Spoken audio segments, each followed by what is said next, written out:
Magandang gabi po mga kaubayan. Ang video po na ito ay tungkol sa hagunoy. Ito ay napakabisa po na gamot sa gastric acid, gastroarthritis, yung GERD, sa acid reflux. Mabisa po ito sa nahihilo, sakit ng tiyan. Mga kaubayan, ang proseso po ng paggawa nito, ganito lamang po mga kababayan, kung paano gagawin ito na kwan. Ito po ay pwedeng kainin ng hilaw, ganito po. Yan. Pwede pong kainin ng hilaw to, mga kababayan. Ngayon, kung gagawin naman pong nating gamot, kakatasin po yan. Ito po, kakatasin natin po ito.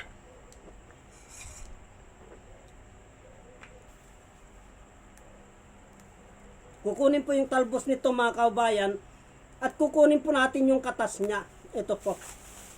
Ilalagay natin sa plastic na ganyan.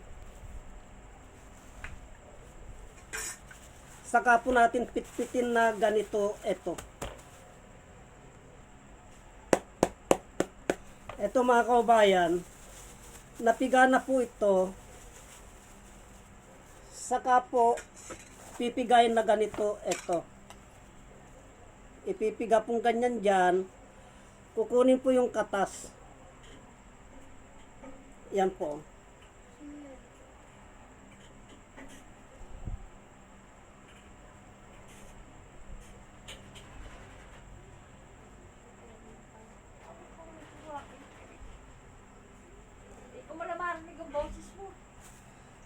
Ito po mga kabayan, ito po yung katas nito.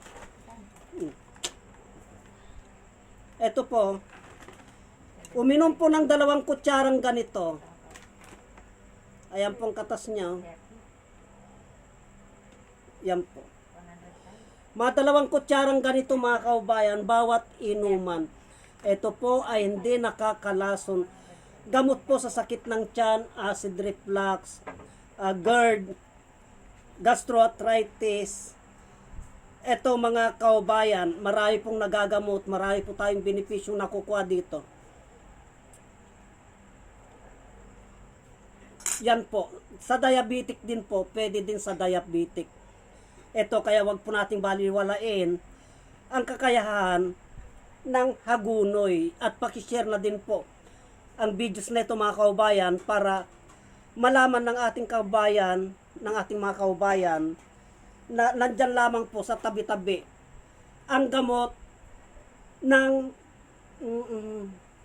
acid reflux, ng GERD, ng acidic, ng gastroarthritis mga kaubayan.